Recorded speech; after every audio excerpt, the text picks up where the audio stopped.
There is no confusion here. It's very simple. Stay home. Stay home. That's it. If you're questioning, should I go out? You got the answer. Stay home. The battle over lockdowns, Furey and Lilley going toe-to-toe. Hi, I'm Brian Lilley, political columnist with the Toronto Sun, and if you haven't heard, I am an enemy of the people. I have blood on my hands.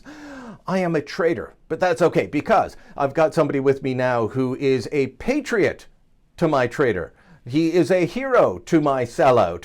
Anthony Furey, comment editor at the Toronto Sun. Anthony, I'm still just shaking my head over the reaction to a column I wrote last Friday where I said, if you are against lockdowns, you need a better plan because what's been working or what you've been doing so far isn't working. And the reaction is, how dare you push lockdowns? You are a traitor, you are a sellout, you are everything else, and I don't need to do a thing. Did I go through some sort of weird time-space continuum portal here?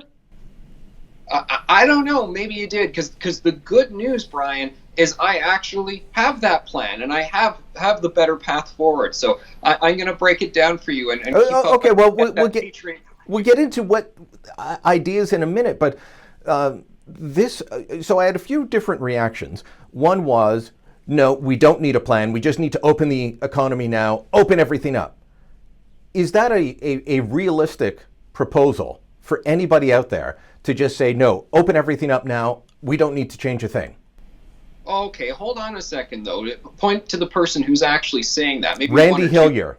Unnamed Twitter accounts and so forth. Randy Hillier. I think this whole conversation, though, started because of Roman Baber and him putting forward that proposition to Doug Ford. And he does not say that. He says COVID is very serious. There needs to be some restrictions and so forth. So I don't know about the open or all up thing, but focused protection, that's what I'm hearing a lot from a whole lot of people. Let me give you two names on that believe we should just end the lockdowns now. Roman Baber is one of them, because that's what his plan is. He says, protect long-term care, open everything up. He doesn't give any plan for protecting long-term care. And that was my criticism of Roman, is that, okay, you laid out some good stuff at the beginning of your letter, but given where the province is now, you can't just say, open everything up. No politician's going to do that. And the other one, and I had a long phone conversation with Randy Hillier about this on the weekend, Randy says, no, we don't need to do anything. Just open it up. This is illegal.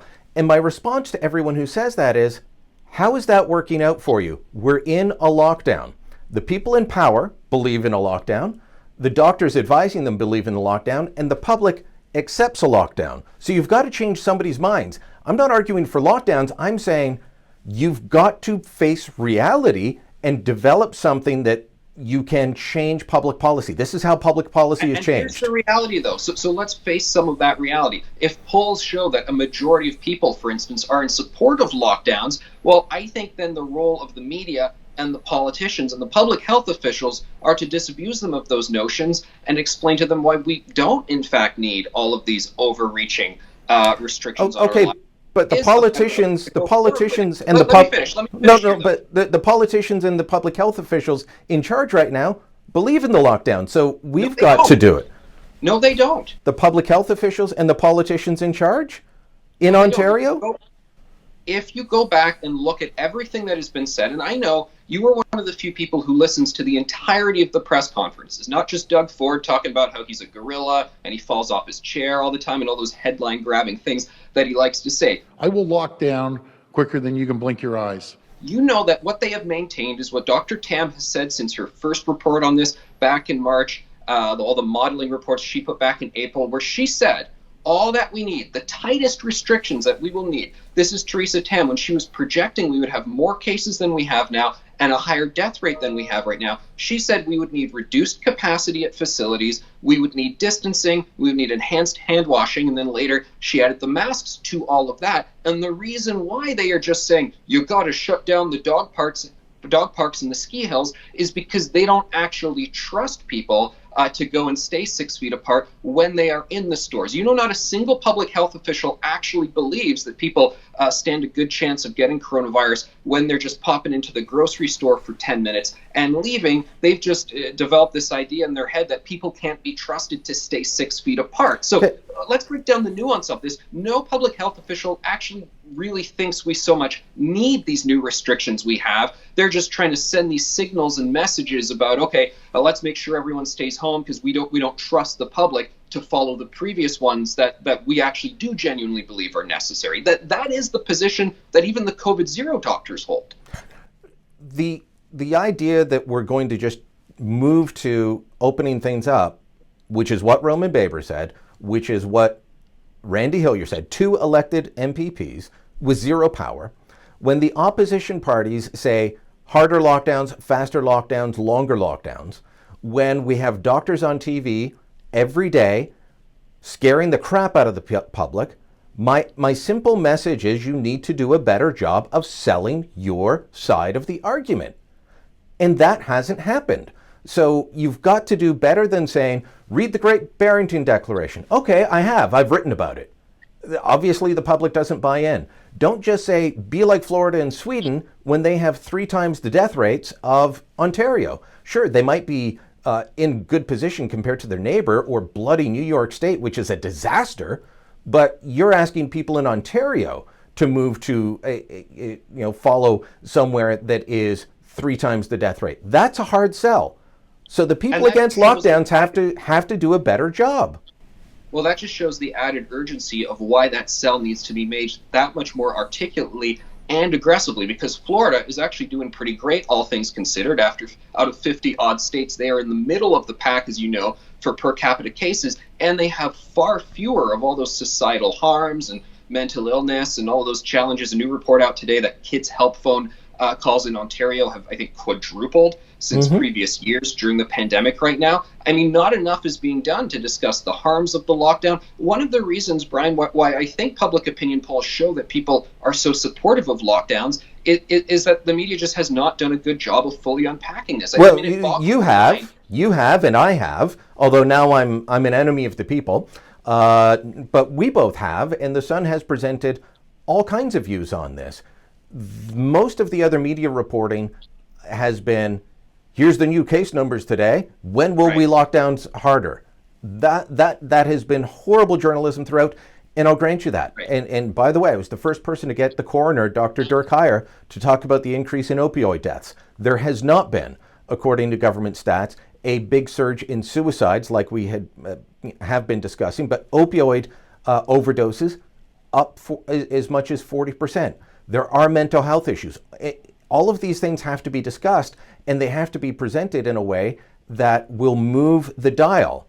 So what do you suggest that will move the dial in a direction that will allow people to get out of their homes, that will allow us to get back to normal instead of this bizarre on-again, off-again lockdown situation?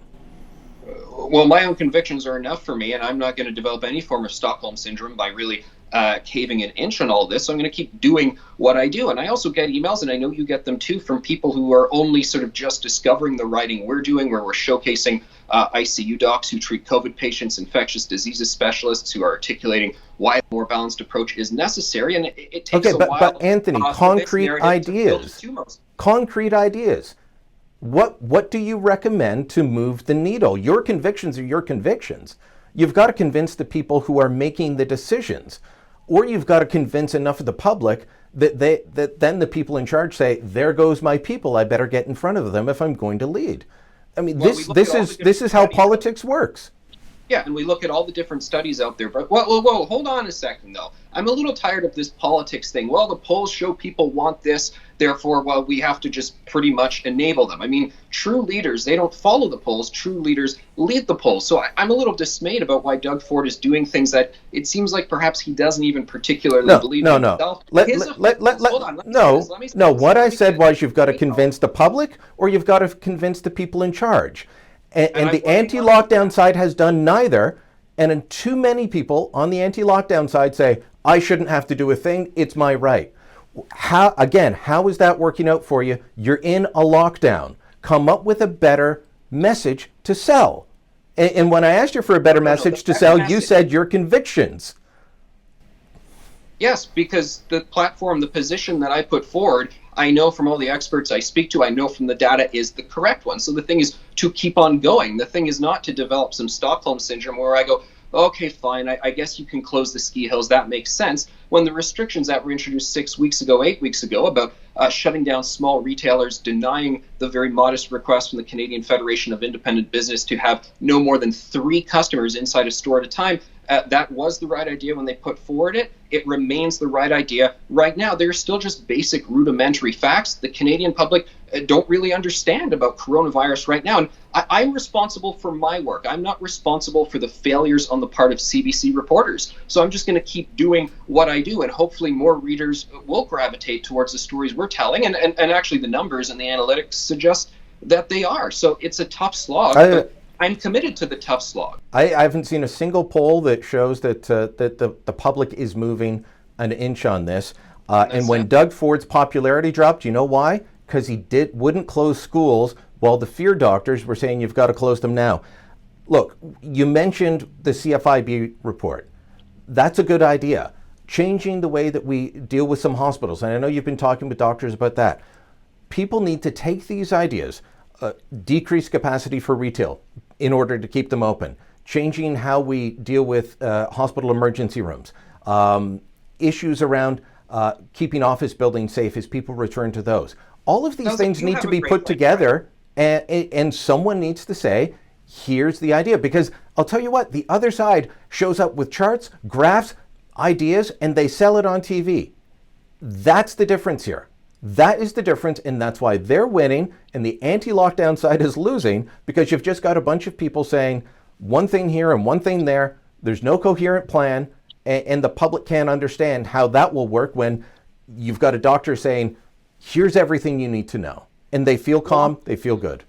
Now, Brian, one thing that's very frustrating, sometimes reporters get very high and mighty on this fact-checking thing and combating misinformation. There are even some reporters at some outlets who are on the misinformation beat. Oh, bless them. And then you have Doug Ford, who gets up at the podium, and he can say in a press conference a lot of things that are just not correct. When it came to school closures, he said, I'm just not going to put our kids in jeopardy. I'm not going to put them at risk. Not even COVID-0 doctors out there believe that kids are at jeopardy themselves, that they are at risk. So that was just a completely incorrect, nonsensical statement that Doug Ford said. But yet, for some reason, media just reported it as if it was an accurate and reasonable thing to say, and that stokes fear and misconceptions among parents. So I think we should be denouncing the misinformation that Doug Ford is speaking just as much as we would any other politician. There are a whole lot of systemic problems here in how we discuss this issue, and I'm just going to keep pointing those out as the days and weeks tick by, and I'm not going to give an inch to some of the senselessness, no matter how long it's been entrenched for.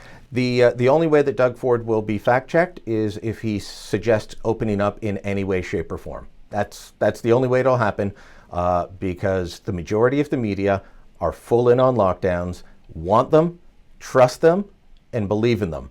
So there's a big battle ahead, and I just don't see anything changing in the next little while until people are vaccinated and summertime comes along, because the arguments aren't being made. Anthony, the editors are going to kill us if we go any longer, so we'll have to leave it at that. Thanks, Brian.